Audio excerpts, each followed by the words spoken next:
The arrow missed Moreo's ear by 2 inches.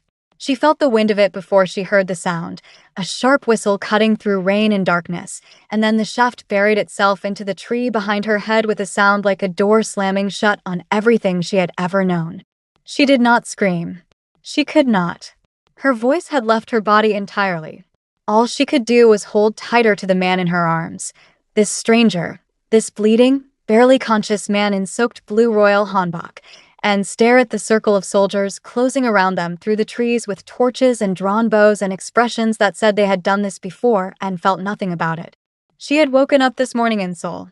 She had eaten jollof rice from last night's pot and gone to work at Seoul National General Hospital and saved a man from internal bleeding in Bay 4 and filled out paperwork until her eyes burned. She had been a nurse. A normal nurse living a normal difficult life in a city that was not her home but had become her habit. And now she was here. Wherever here was. And there were arrows. Her name was Moreo Abisola. She was 27 years old. She was from Lagos, Nigeria. She had long, straight black hair and steady hands and a heart that had been broken once and rebuilt in silence. She was not supposed to be here. She did not know the rules of this place or the language of these soldiers or the name of the man bleeding in her arms whose pulse she had been monitoring for the last 4 hours like it was the most important number in any world. But she knew one thing. She was not letting go. It had started, as the most life-altering things in Moreo's life always did, quietly, without fanfare, without warning. It had started with an old woman and a paintbrush. 12 years before that night in the forest, a little girl sat on a worn mat in a small room in Lagos, surrounded by paintings she had made herself. The walls were covered in them. Animals she had never seen in real life. Faces she invented. Skies and colors that did not exist. Her father sat beside her on the mat, his back against the wall, reading from a storybook with a cracked spine and pages soft from too much love. His voice was low and warm, the kind of voice that made you feel that the room had walls and the walls had held and nothing outside could reach you tonight. He was reading her the story of a prince who crossed rivers of fire to find the woman whose face lived in his dreams. 8-year-old Moreo pressed her knees to her chest and listened with her whole body. When her father closed the book, he looked at her, really looked, the way he always did, like she was something that deserved to be seen completely. One day, Moreo, he said, someone will cross worlds for you. She laughed. Completely. Without reservation. The way children laugh before the world teaches them to be careful with joy. She did not know it was the last year she would have him. She did not know that 12 years later she would be standing in a world that should not exist, holding a man she had never met, with an arrow still vibrating in the tree behind her head. She did not know any of it. She just laughed. Seoul was cold in November in a way that Lagos never prepared you for, the kind of cold that had an opinion about you. Moreo walked out of Seoul National General Hospital at 11:47 p.m. after a 14-hour shift, pulled her jacket tighter and told herself she was fine. She did this every night. The telling herself. It had become a ritual, the way prayer was a ritual, something you did not because it always worked, but because the doing of it kept you moving forward. She was fine. Her father had been gone for 3 years. She painted now only when the silence got too loud, which was often. She had moved to Seoul because the nursing program paid better, and the distance from Lagos meant she did not have to watch her mother's face every morning and see her own grief reflected back. She had survived Kwame. 3 years of loving a man who used her softness against her, who cheated and lied, and once, on a Tuesday in March, raised his hand. She had left. She had healed. Slowly, carefully, like setting a bone yourself in the dark. She was fine. She stopped at the convenience store on the way home. She was reaching for ramen when she heard the woman outside. She was old, ancient, almost in the way of things that have outlasted everything around them. Korean. Blind eyes that had gone pale and still. She was standing outside the store with 4 grocery bags cutting into her fingers and the kind of stillness that said she had been standing there long enough to stop expecting help. Moreo went outside without thinking. She always helped without thinking. It was the part of herself she had never managed to lose, no matter what Kwame had done to the rest of her. 할머니, 제가 도와드릴게요. 뭐래요, 세드? Grandmother, let me help you. The old woman turned her blind face toward Moreo. She smiled, slow like sunrise. 3 blocks. Uphill. In the drizzle. Moreo carried the bags, and the woman walked beside her and did not say a word until they reached her door. Then she turned. 착한 마음을 가진 여인이군요. She said. You are a woman with a kind heart. 감사합니다. 모래 you said. Thank you. 그리고 상상의 마음도요. And an imaginary heart. Moreo did not know what that meant. Before she could ask, the old woman reached into her sleeve. She pressed something into Moreo's palm and closed her fingers around it. A paintbrush. Old dark wood. Bristles impossibly fine. Warm, not from the old woman's hand, but from somewhere else. Something else. 오늘 밤 그 다른 마음을 써요. 더 woman said. Tonight, use the other one. She closed her door. Moreo stood on the doorstep in the drizzle, holding a paintbrush from a blind woman who moved like she knew something about the future and had decided not to warn you. She told herself this was strange. She told herself she should go home and eat ramen and sleep. She went home. She did not sleep. The apartment was small and clean. Prints on the walls, her own paintings, framed cheaply.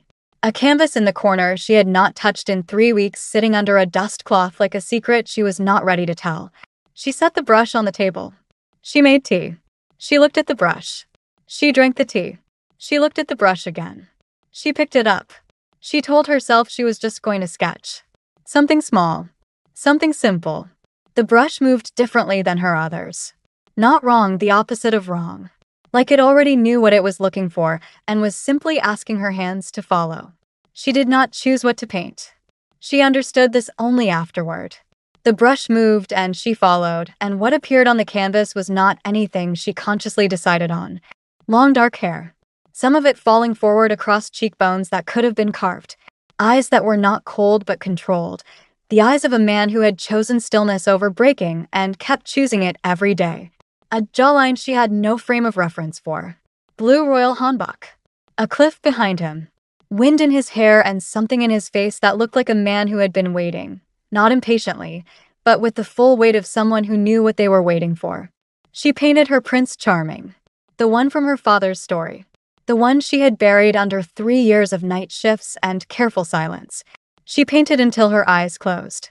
The brush glowed once. Softly. Like a lamp being covered. She woke up cold. Rain on her face. Stone beneath her. She was still in her nurse scrubs.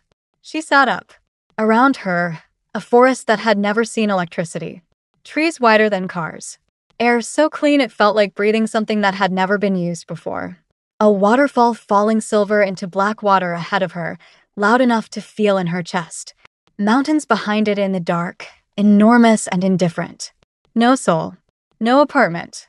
No canvas. She looked at her hands. They were empty. She looked at the waterfall. And then she saw him. Lying at the water's edge. Blue royal hanbok.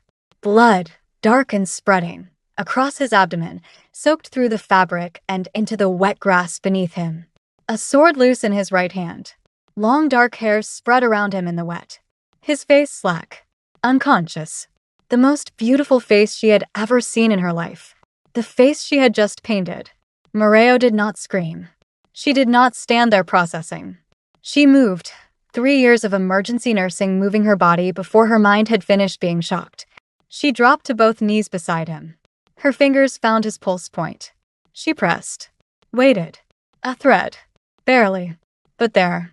Okay, she said aloud, to no one, to herself, to this impossible world. Okay. She worked fast. She tore strips from the lower hem of her scrubs with practiced hands. She built a small fire, her hands shaking, her grandmother's voice in her head. Every forest has medicine if you know where to look, and she heated the flat of the sword blade until it glowed and used it to cauterize the worst of the bleeding. He did not wake. She packed the wound with herbs she identified by touch and memory. She applied pressure. She bound. She held. She did not let herself think about where she was or how she had gotten here. She thought only about the thread of pulse under her fingers and keeping it there.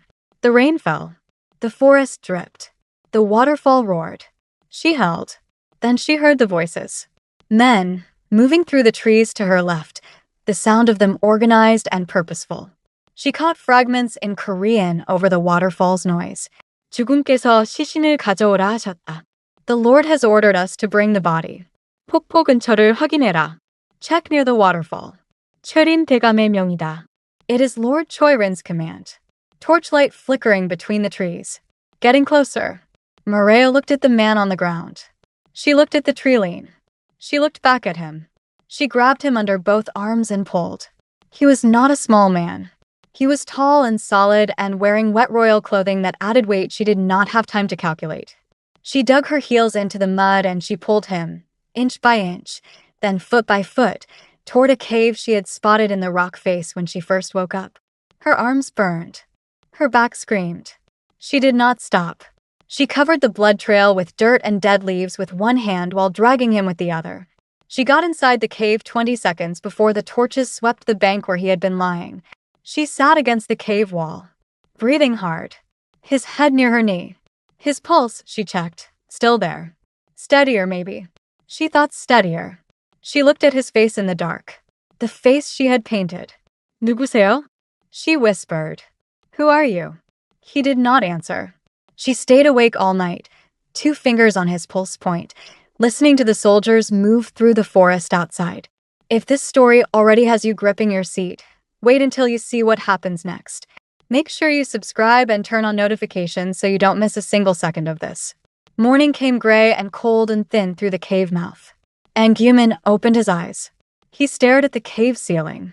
Then he turned his head, slowly, with the careful economy of someone whose body had informed them that unnecessary movement had a price, and he found Moreo watching him from 2 feet away with the focused expression of a woman who had been running vital sign calculations in her head all night. He said something in Korean first. She caught fragments 어디어떻게. Where? How? She answered carefully in the Korean she had been building for 3 years. 다치셨어요. 움직이지 마세요. You're injured. Don't move. He blinked. He looked at her, really looked, the same way her father used to look at things, like looking was a serious and complete act. Then he switched to English, precise, accented, like someone who had learned it from texts and not from people. Thank you. 2 words. But in his voice they carried the weight of a full sentence. She told him she didn't know how she had gotten here. He looked at her for a long time, long enough that she would have looked away from anyone else. Then he told her quietly, there were places where the walls between imagination and reality thinned to nothing, especially for people with imaginary hearts. The old woman had been waiting for someone like Moreo for a very long time. The brush was never just a brush. Moreo opened her mouth to ask what that meant, what any of it meant, when she heard movement outside. Close. Too close. 3 soldiers, scanning the tree line. One found the herbs she had dropped the night before. Then they saw her, standing at the cave entrance, the blood on her hands that was not her blood, and the tallest one raised his sword. 거기 서라. 가짜 왕자는 어디 있느냐? Stop there. Where is the false prince? She heard Guman move behind her. 1 stride. That was all he took. 1 stride out of the cave with nothing but a wounded body and a sword he should not have been able to lift, and all 3 soldiers went down. He did not look like he was trying hard. He looked like he was trying conserved, like someone spending the last of something precious and knowing exactly what it was worth. Then he collapsed in the snow. Moreo was at his side before he hit the ground fully. 어떻게 걸을 수가 있어요? How are you even walking? He looked up at her from the snow. His jaw was set. His eyes were steady and dark and completely calm in the way of people who have accepted worse than this.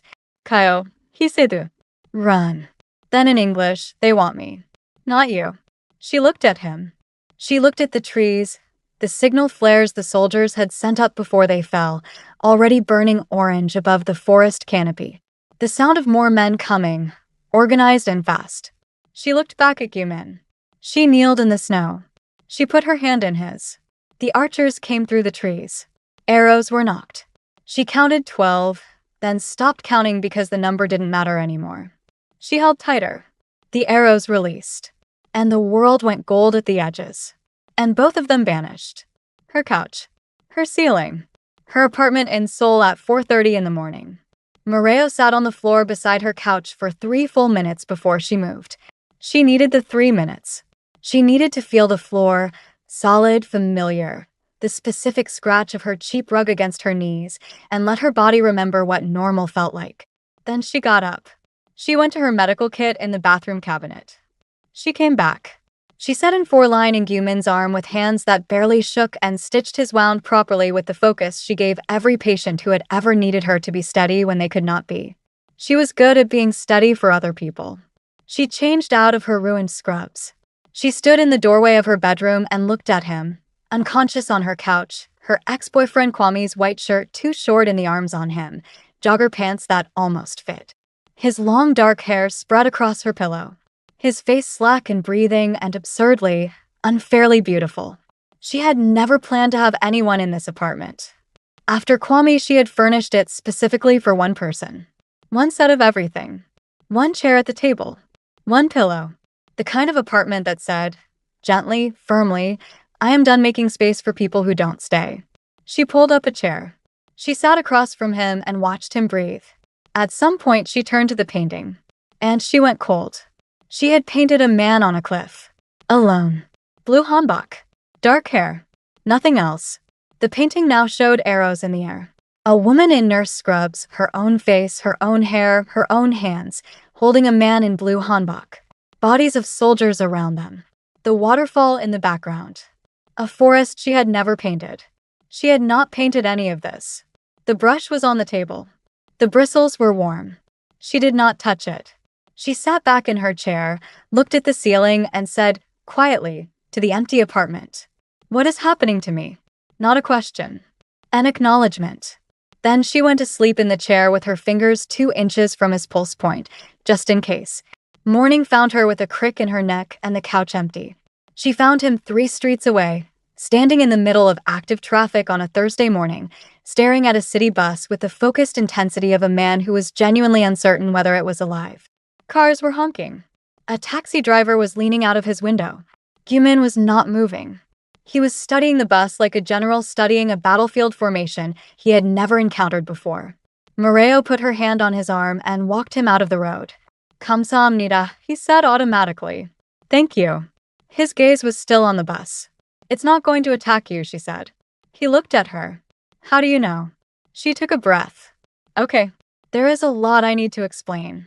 What followed was the week that would later feel, to both of them, like the truest version of their lives.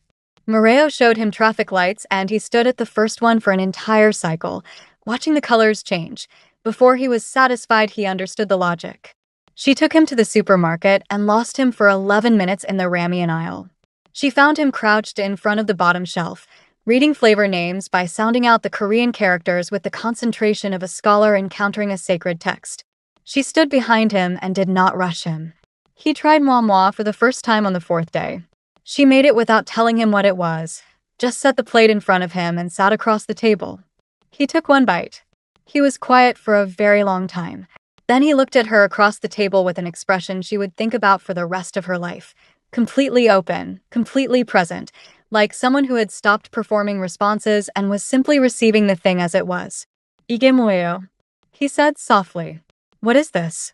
"Momo. It's Nigerian. My grandmother's recipe." He looked at the plate. He looked at her. "I want to eat this every day." "Absolutely not. Every day, Moreo." I said no, Gumin. He looked at her with his eyes only, not changing his face, not pushing, just looking, and she held out for 4 more seconds before she looked away. She made it 3 more times that week. She told herself it was because she had the ingredients already. On the 5th night, she put on a romantic Korean drama because she ran out of things to explain and thought watching television would be simpler. Within 7 minutes, Gumin was fully upright on the couch, watching with total absorption. He did not speak for 40 minutes. When the male lead finally confessed to the female lead in episode 3, Gumin turned to Moreo with an expression of genuine cultural shock. "In my kingdom," he said carefully, "no one speaks to each other like this." "Like what?" He thought about it. "Honestly. Without armor." Moreo looked at the screen. Then she looked at the blanket on her knees. "No," she said quietly. "I don't think that's just your kingdom." He was quiet for a moment. "Then, when did you stop?" She looked at him. "Stop what?" "Speaking without armor." The question sat in the room between them like something that had been waiting for someone to name it. Moreo looked at the television. She did not answer for long enough that any other person would have moved on. Gumin did not move on. He waited. "There was someone," she said finally. He made me feel like honesty was a door I kept opening that he kept using to walk out through. So I stopped opening it. He was a coward, Gumin said. Not with anger, just with the flat certainty of someone stating a fact about the physical world. Yeah, Moreo said. He was. Your father was not. She turned to look at him sharply. She had told him about her father in pieces across the week, small things here and there. She had not realized he had been holding the pieces together. No, she said. He wasn't. Tell me about him. So she did. She told him about Lagos and the mat and the storybook with the cracked spine. She told him about the paintings on the walls and how her father could tell what mood she was in by which colors she used that day. She told him about the hospital call, the drive, the room that still smelled like him when she arrived but held a body that no longer did. She told him about choosing nursing because the bills did not stop when the grief started and painting did not pay them. Gumin listened the way that was rarer than any magic she had encountered in two worlds. He did not offer comfort or solutions. He simply took in everything she said and held it with the care of someone who understood that some things you do not fix. You just refuse to let them be held alone. Then he told her about his father. He told her about the banquet. About Chai Rin, beautiful, precise Chai Rin, appearing at court like she belonged there, integrated so smoothly that by the time anyone thought to question her, she had become indispensable. He told her about the night the sleeping potion moved through the soldiers' drinks, and the palace fell quiet at the wrong hour, and his father drank the poisoned cup that Chai Rin had placed with her own hands. He told her about the cliff. About the drug already moving through his blood when he tried to fight, every movement 3 seconds late, every instinct arriving after the moment had passed. About Lord Choi Rin's face, close to his, completely without feeling, as the blade went in. About the falling. About cold water and darkness and then warmth. 2 fingers on his pulse. Hands that did not shake. You were the first thing I felt, he said. When I came back. Just your hands. Moreo looked at the television. A commercial was playing. Neither of them was watching it. You were dying in a world I had never seen, she said. I didn't know what else to do. You did everything. The apartment was very quiet. They fell asleep on opposite ends of the couch at 3 in the morning. The drama still playing. The blanket pulled between them like a shared border neither of them had formally agreed to cross yet. The ambush happened on a Wednesday night. They were walking home from the cinema. Gumin had chosen the film, obviously a romance, the third one he had picked in 2 weeks, and Moreo was mid-sentence about a plot hole in the final act when the shadows moved. Lord Choi Rin stepped into the streetlight. He was in a modern suit, dark, expensive, perfectly fitted in the way that said someone had done the fitting and he had stood still and expected it. His long hair was pulled back. He stood with the ease of someone for whom presence was not an effort but a consequence. Behind him, his men materialized from the dark in 1s and 2s until they formed a complete circle with Gumin and Moreo at its center. And beside him, Chai Rin. Red dress. Hair down. She looked like she had been beautiful for so long it had stopped being interesting to her. Her eyes went straight to Gumin the moment she stepped into the light, and they stayed there, not with hunger, not with cruelty, but with something more complicated than both. Something that looked like a debt she had been carrying for a very long time. Gumin stepped in front of Moreo. He did it without looking at her. 1 step back, 1 arm extending, pressing her behind him. The movement of someone for whom protection is not a decision but a direction. Lord Choi Rin watched this. His mouth curved. Not a smile, an observation. 형제. Brother. His voice was smooth and unhurried. 이거 참 시적이지 않나? Isn't this poetic? His gaze moved past Gumin to Moreo, 1 slow, complete look, like an appraiser. Then back. 왕국을 잃고 간호사를 찾았구나. You lose a kingdom, and you find a nurse. He laughed. Huh. Each one deliberate. Each one landing with the precision of something practiced until it looked effortless. Gumin said nothing. He stood in front of Moreo and said nothing, and the stillness of him was louder than anything Lord Choi Rin was doing. 할 말이 있으면 해라, 최린. Say what you came to say, Choi Rin. In English, for Moreo's benefit. Not translation, inclusion. Gumin making sure she was in the same room as the conversation, even now. Lord Choi Rin straightened his cuffs. He was not in a hurry. He had never been in a hurry. Hurry was for people who were not certain of the outcome. 72시간이다. 72 hours. 왕국으로 돌아와라. 왕좌 앞에 서라. 내 앞에 무릎 꿇고 내 권리를 포기해라. Return to the kingdom. Stand before the throne. Kneel before me and renounce your claim. He looked at Moreo then, directly for the first time. If you love your precious mortal woman as much as this moment suggests, you will do it. And she lives a long, quiet life never knowing what almost happened to her. He turned, walked back into the dark. Chai Rin lingered. 1 extra second. Her eyes on Gyu Min, the debt in them unpaid and heavy. Then she followed. The circle of men dissolved back into shadow. The street was empty. The rain picked up. Moreo and Gyu Min stood in the wet street, and the silence between them was the kind that had too much inside it to speak. The hospital call came 2 days later. Urgent patient. Private room. Moreo arrived in her scrubs and found the room occupied by one person sitting in a chair with the posture of someone who has decided to take up exactly as much space as they deserve and no more. Chai Rin. No injury. No chart. Just the red dress from 2 nights ago, traded for something simpler, and eyes that had been awake too long. Moreo turned to leave. 당신은 그를 사랑해요? Do you love him? She stopped. Chai Rin's hands were in her lap. She was looking at them. 사랑하는 사람을 다치게 하는 것이 얼마나 힘든지 알아요? Do you know how hard it is to hurt someone you love? She looked up. 나는 나쁜 사람이 아니에요. I am not a bad person. Her voice was even, not defensive, exhausted with the effort of saying a true thing that no one would believe. 그냥 최린의 명을 따를 뿐이에요. 왜냐면 그가 내 여동생을 잡고 있거든요. 수아, 그녀가 내 전부예요. I just follow Lord Choi Rin's orders. Because he has my little sister. Suah. She is all I have. She has been all I have since I was 19 years old. She continued in English, because she wanted Moreo to hear this without the filter of translation. I was sent to the palace to get close. To find weaknesses. To report. I did it because Suah was the price of refusal. And then. She stopped. The room was very quiet. And then I fell in love with a man I was sent to destroy. And I still had to destroy him anyway. Because of my sister. Moreo was quiet for a long time. She stood at the door with her hand not quite on the handle. Gyu Min told me everything, she said. The sleeping potion. The soldiers. His father. Yes. You expect me to believe you had no choice. No. Chai Rin met her eyes fully. I expect you to understand that some cages don't have visible bars. Moreo was quiet again. Then she turned to the door.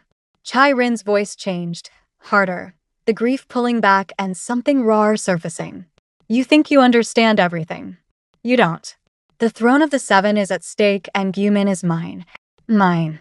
I will not share him. When Lord Choi Rin ascends, I will have him take you as a bride for his heir, or worse. So decide. Moreo's hand found the door handle. She opened it.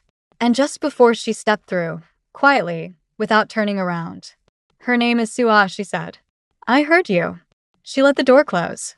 Behind it in the room, Chai Rin sat very still. Her eyes went to the closed door and stayed there. Something shifted in her face, old and locked, like a wall in a room where someone had just opened a window for the first time in years. The rooftop had become Moreo's place in the same quiet way that all honest places are claimed, not by decision but by returning to them until they know you. She went there when the apartment felt too small for what was inside her. She sat on the ledge, not dangerously, just honestly, the way you sit somewhere when you are too tired to perform safety and let the city breathe below her. Seoul at night from 7 floors up was its own kind of painting. She had never put it on canvas because some things you do not capture. You just go back to them. She heard the door behind her and did not turn around. Gyu Min sat beside her on the ledge. He did not ask if she was okay. He did not fill the silence with anything. He sat with it the way he had learned to sit with her, completely, without condition, like her company was the destination and not the beginning of somewhere else. They sat there for a long time. Below them Seoul moved and glittered and did not know or care that the deadline was tomorrow. 내일 돌아가야 해요, he said. I have to go back tomorrow. 알아요, she said. I know. If I kneel to him, the 7 kingdoms fall to someone who sees people as tools. Every general who served my father. Every family in those kingdoms who never had a voice. Gone. Replaced by his version of order, which is just control with a better name. I know. He turned to her. Just her name. 뭐라요? Just that. In his mouth, her name had never sounded like a name. It sounded like an answer to a question he had been asking for a long time without knowing the question. It sounded like arrival. She looked at him. He raised both hands, careful, slow, giving her every opportunity to move away, and held her face. She felt his thumbs at her temples. She felt the full weight of him paying attention to her in the specific way that was his alone, the way that had no performance in it. He kissed her in the rain. She did not pull back. She kissed him back with 3 years of rebuilding and 4 weeks of Gumin, and the full weight of her imaginary heart finally being used for the thing it was made for. She kissed him back like her father's story. Rivers of fire, worlds crossed, the thing worth the cost of the thing. When they broke apart, the rain was on both their faces, and the tears were there too, and you could not tell where one ended and the other began. 내 세계에서는 he said quietly, in my world, 왕은 왕자를 지키기 전에 사랑을 허락받지 못해요. A king is not permitted to love before he secures his throne. And in my world, she said, voice steady and wet, a woman who has been hurt before is not supposed to feel like this after only a few weeks. Silence between them. The rain. So we are both breaking rules, he said. She laughed through the tears. Completely. Without reservation. Like she laughed as a child before the world taught her to be careful with joy. Both of us, she said. The shadows moved at the rooftop's edge. Lord Choi Rin's men stepped out of the dark. 6 of them, silent, already positioned. They must have been there for several minutes. Waiting. The portal opened behind them, a tear in the air, golden-edged and ancient, like a wound in the sky that had been waiting to be reopened. The light of it fell across the wet rooftop. Gumin stood. She watched it happen, the settling. The moment the king came back into his spine. He straightened and his face changed, and he was not just the man who ate moi moi and watched romantic dramas and fell asleep on her couch at 3 in the morning with the blanket between them. He was something older than that. Something that had been born knowing the weight of a crown, even when there was no crown on his head. He looked at her. She memorized his face. She did it deliberately.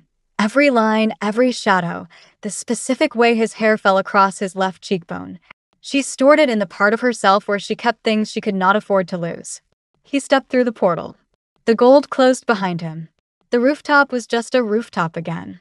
Moreo stood in the rain for 1 full second. Then she kneeled on the wet surface and she screamed, into the rain, into the dark, into the city that did not stop moving for any of it. Not from weakness. From love that had nowhere to go.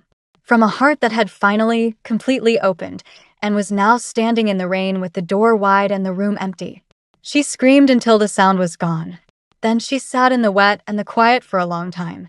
Then she went inside. The days after were the kind that move but do not go anywhere. She went to work. She changed dressings and checked vitals and spoke to patients in careful Korean and wrote notes in the margins of charts that her supervisor said were too detailed, too thorough, too much. She went home. She ate standing at the counter. She did not paint. The canvas sat in the corner with the dust cloth on it. The brush was on the table where she had left it the night she came back from the other world. She walked past it every morning and every night without touching it. She told herself she was fine. She was not fine. She was not broken either. She knew the difference now, had learned it the hard way, could feel the difference between loss and collapse. This was loss. Loss was survivable. She had survived it before.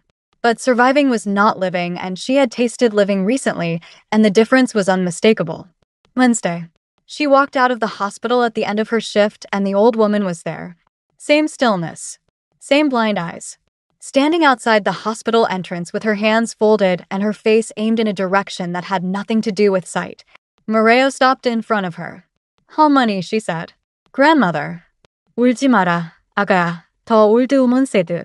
Don't cry, child. 우는 건 아무것도 해결하지 못해. Crying doesn't solve anything. 그럼 뭐가 해결해요? Then what does?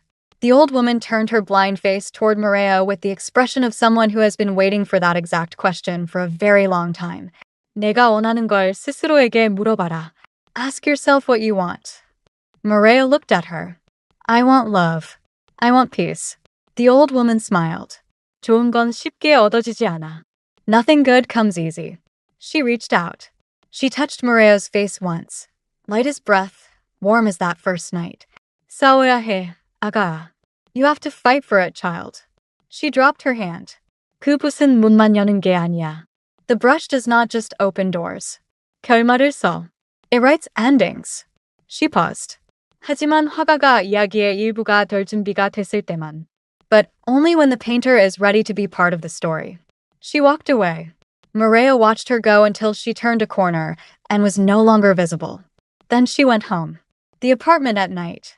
One lamp on. The specific silence of a place that has held something precious and now holds its absence instead. Maria stood in the middle of the room. On the table, the brush. Warm even from 3 feet away.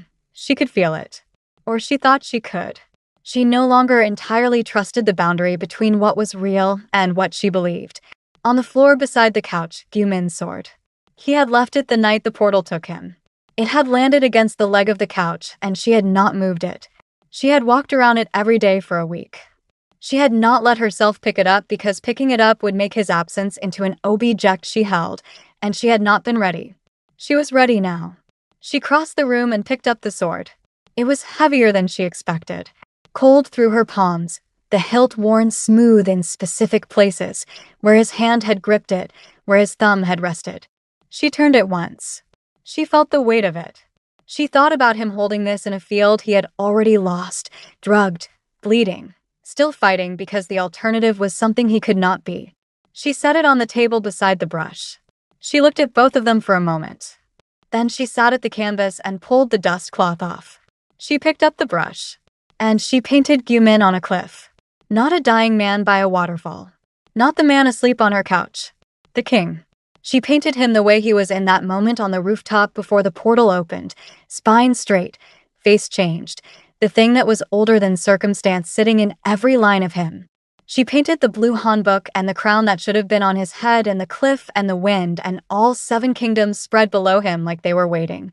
She painted it with every hour she had known him sitting in her hands. She painted it with the week of moi and traffic lights and him learning what honesty without armor sounded like. She painted it with the rooftop and the rain and the way her name sounded in his mouth like a rival. She painted until the brush felt different in her hand, not directing anymore, but channeling, like a wire carrying something from somewhere else, and she felt the painting become less a painting and more a door, and she understood suddenly what the old woman meant and what the brush was, and she looked at the sword on the table beside her. She picked up the sword. She held it in one hand and the brush in the other. She looked at the canvas. She looked at the painting of Gyu-min on a cliff in a kingdom she had visited twice and loved more than she expected to love anything ever again after Kwame showed her what love could cost. She thought about her father. Someone will cross worlds for you. She looked at the sword. She thought about herself kneeling on a wet rooftop screaming into rain that didn't stop. She looked at the brush. She thought about the old woman's hands on her face. You have to fight for it. She stood up. She was still in her nurse scrubs. She had come home in them. She hadn't changed. She looked down at herself. Scrubs. The same ones she had been wearing the night the brush first pulled her through. She had washed them 3 times since then. They still looked exactly like what she was. A nurse from Lagos. No title. No army. No royal blood and no claim to anything in any kingdom. She raised the sword. She looked at the painting. In the other world, the throne room of the 7 kingdoms. Full. Every general, every noble, every soldier that Lord Choi-rin had assembled to witness the formal end of Gyu-min's claim. Stone walls. Torchlight. The specific silence of a room that has decided how it will end and is simply waiting for the body to catch up to the decision. Gyu-min kneeling. Not from defeat. From strategy. Buying seconds with the only currency he had left. The appearance of surrender. Lord Choi-rin standing before him with his sword raised and his face open with victory in the specific way of someone who has been waiting for this moment for so long that arriving at it feels less like winning and more like finally exhaling. 가짜 왕의 끝이 왔도다. Here comes the end of your false king.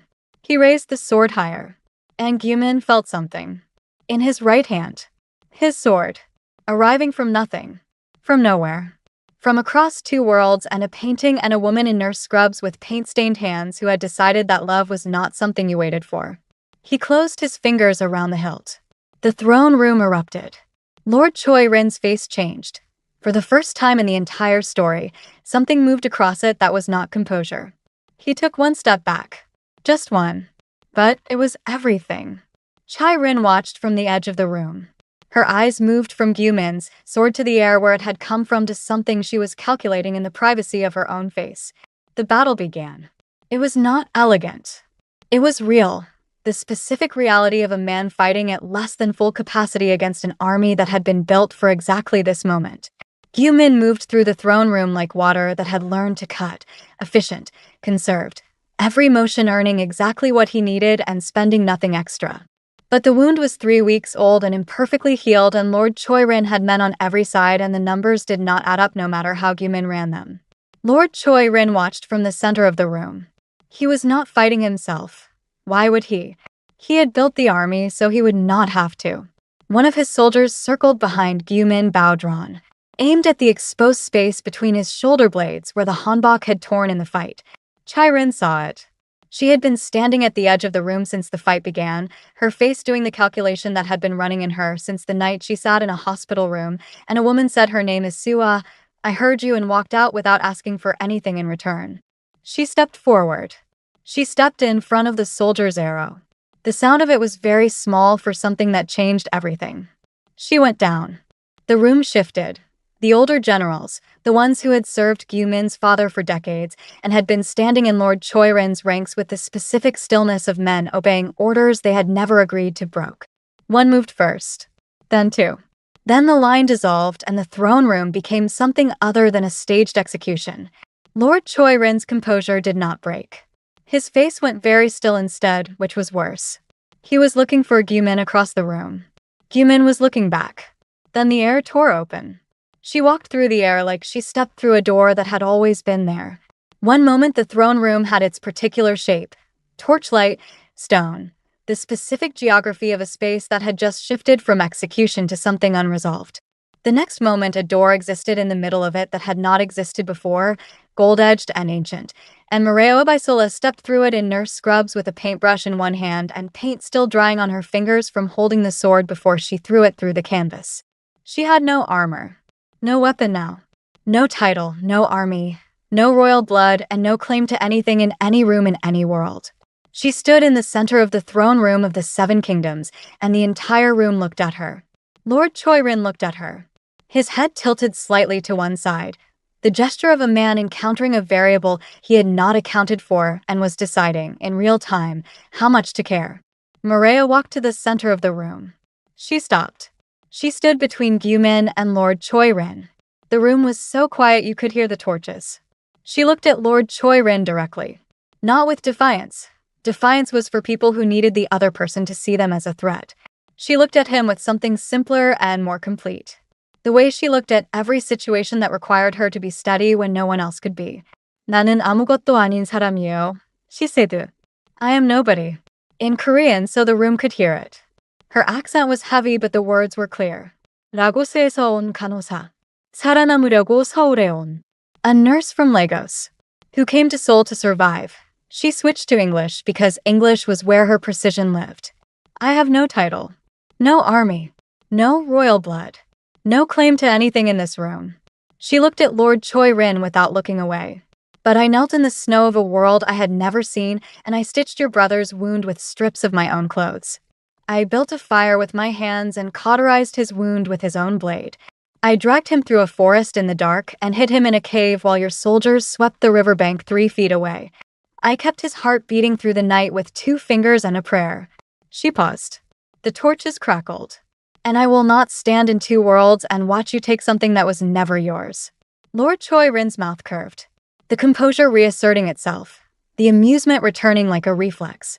내가 서지 않을 거라고 you will not stand. I am already standing. The silence after that sentence was absolute.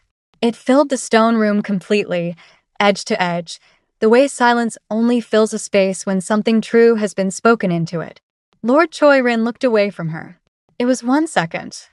One fraction of his attention breaking towards something else in the room. A movement, a sound from the generals, the recalculation happening in his expression. 1 second. Gyumin moved. He drove the sword through. Lord Choi-rin looked down. Then he looked up at Gyumin with an expression that was not pain and not anger and not anything that had a name. Just the specific face of someone arriving, far too late, at the truth of something they chose not to see when choosing could have mattered. He fell. The rain outside turned to snow. It came through the high windows of the throne room in soft curtains of white, settling on the stone floor, dissolving in the torchlight. The kind of snow that falls in endings. Gumin turned. Maria was already running. He caught her with both arms. Complete, absolute. The embrace of someone who has been counting the seconds of separation and stopped counting now because the counting is over. He held her with the specific tightness of a person who has just survived something and needs to feel the weight of what they survived for. She held him back just as hard. 당신을 잃었다고 생각했어요. He said into her hair. I thought I had lost you. 거의 잃을 뻔했죠. She said. You almost did. She pulled back enough to look at his face. Her hands went to his jaw, the way his had gone to her face on the rooftop, and she held it. 다시는 그러지 마요. Don't do that again. 다시는요. He said. Never. His hands covered hers. 절대로. Ever. The generals moved first. The oldest one, white-haired. The kind of man whose posture alone told you he had served kings long enough to know what one looked like, crossed the throne room floor with his sword held flat across both open palms. He stopped in front of Gumin. He lowered himself to one knee. He set the sword on the ground in front of him. Then the one beside him. Then the next. Then the ones who had broken from Lord Choirin's line during the fight. The ones who had been waiting, all of them, for exactly this permission. One by one. Soldier by soldier. General by general. Noble by noble. The throne room went to its knees. The sound of it. Fabric on stone. Metal set down. A room full of people making a choice. Accumulated into something that was not noise but weather. Moreo stood in the middle of it. In nurse scrubs with paint on her fingers and a paintbrush in her hand. In the throne room of the Seven Kingdoms. In a world that should not have been accessible to a girl from Lagos who learned to heal people because the bells didn't stop when grief started. She looked at all of it. She thought about her father. The mat. The book with the cracked spine. The way he had read to her like reading was a serious and sacred act. Someone will cross worlds for you. She had crossed them first. The cheer began at the edges of the room. Quietly, not quite organized. The sound of something that had been held for a long time and was now releasing. It built. It pushed through the walls and out into the ancient city beyond, into streets and squares, and the Seven Kingdoms spread below the palace on the cliff, and it became 만세, 진정한 왕이여, all hail the true king. 만세 음은왕이여, all hail King Gumin. And underneath it, beginning small at the back of the room and spreading forward with the inevitability of something that had always been true. Mansabia, all hail the queen. At the edge of the room, a door opened. It was not a dramatic opening. It was quiet, a side door, the kind of door rooms like this have that no one uses because the main doors make better statements. A soldier held it. And through it came a young woman, young, frightened, her eyes moving through the room in the specific way of someone who has been kept somewhere enclosed for so long that open spaces require adjustment. Sua. Chirin was on the floor still, a general's jacket pressed to her wound, alive. One of the defected soldiers had gone to her when the fighting stopped. She was sitting up against the wall with the careful stillness of someone who was alive through decision more than comfort. She looked across the room. She saw her sister. The sound that came out of Chirin was not loud. It was the opposite of loud. It was the sound of something that had been locked for years in a place with no windows opening all at once into light. She said her sister's name once, Fua, and Sua heard it across the whole throne room and ran. They held each other on the floor of the throne room of the Seven Kingdoms, while the world reorganized itself around them. Maria watched from across the room. Gumin stood beside her. He followed her gaze. He saw Chirin and Sua, and he was quiet for a moment. The quiet of someone processing the full shape of a thing they could not see all sides of before now. 당신이 그렇게 한 거예요. He said. You did that? 그녀의 이름을 들었어요. 뭐래요, said simply. I heard her name. 그게 다예요.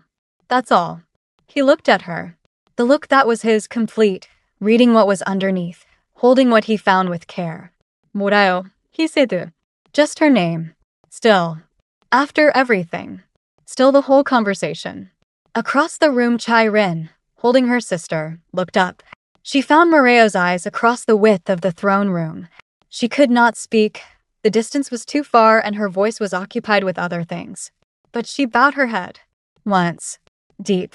The bow of someone who has no currency left to offer, except the acknowledgement of a debt that cannot be repaid. Moreo nodded back. Simple. Clean. The closing of something without the need for more words than that. Months later. The cliff above the ancient kingdom in the morning. The kind of morning that belongs to people who have survived something and come out the other side into a day that is genuinely new. Moreo stood at the cliff edge. Below her, 7 kingdoms spread in the early light like something she once imagined, because all of this had lived in her head before it lived in the world. The air was cold and clear. The kind of air that felt like breathing something that had never been used before, like that first night at the waterfall, except now the world was not terrifying. It was hers. She was wearing royal hanbok, deep green, embroidered in gold. Her long straight hair was caught by the wind coming up from the valley. Her belly was round and full new life, growing in a woman who had rebuilt herself in silence after Kwame and crossed 2 worlds in nurse scrubs and stood in a throne room with nothing but a paintbrush and a true thing to say. She put her hand on her belly and looked at the horizon. She heard the door behind her. Guman's footsteps. She knew them now, had mapped them onto her nervous system the way you map the sounds of someone you have decided to keep. He stepped up behind her. His arms wrapped around her from beneath. Warm, complete, the specific way he held her that was different from how he held anything else.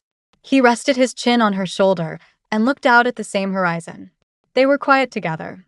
Below, the city was waking. Smoke from morning fires. The sound of the kingdom beginning its day. 뭐 생각하고 있어요? He said. What are you thinking? She looked at the horizon. 아버지가 했던 말이 생각나요. She said. I'm thinking about something my father said. She felt his arms tighten slightly. He always did when she mentioned her father, like he understood what it cost and wanted to hold some of the weight.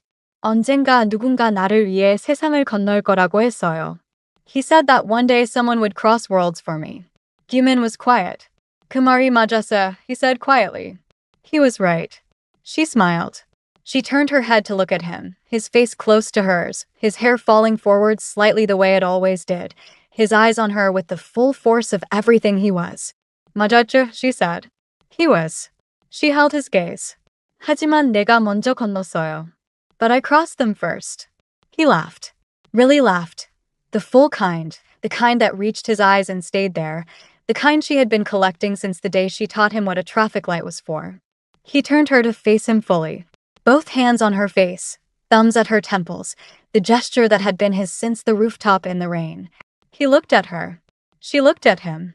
Below, someone began to cheer. A single voice clear in the morning air. Then another. Then 10. Then it moved through the streets like a tide, kingdom by kingdom, until the whole ancient world was alive with it, rising up the cliff face in waves, filling the morning air, washing over both of them on the cliff top like something warm. Mansa all hail King and Mansa all hail the Queen Mansa, all hail Mansa, all hail. Guman kissed her. She kissed him back completely, without reservation. The way she laughed as a child before the world taught her to protect her joy. The way you give yourself to something when you have stopped being afraid of what it costs. The cheering continued below. The sun came up fully over the 7 kingdoms. Final image. Moreo's apartment wall. Seoul. The painting. Still there where she left it. Unchanged. It has not updated, has not shifted, has not added arrows or armies or throne rooms. It shows only what it showed the night she first painted it. A man on a cliff. A woman beside him. Both in royal hanbok. Both looking at the horizon. The sun hitting both of them. It was always going to end this way. She just had to be brave enough to paint it. She just had to be ready to become part of the story. Like this video right now. Every like tells us you want more stories like this one. Subscribe and turn on notifications because we are not done. There are more worlds to cross, more love to fight for, more stories that will keep you up until 2 in the morning refusing to press pause. Drop a comment below. Tell us, what was the moment that broke you? Was it the kiss in the rain? Was it Maria walking through the portal in nurse scrubs? Was it the painting on the wall at the end that was always right? Tell us. We read every single one. 2 worlds apart. Where the brush met the blade. Where the nurse became the queen. Where love was never a rescue. It was a revolution. We will see you in the next one.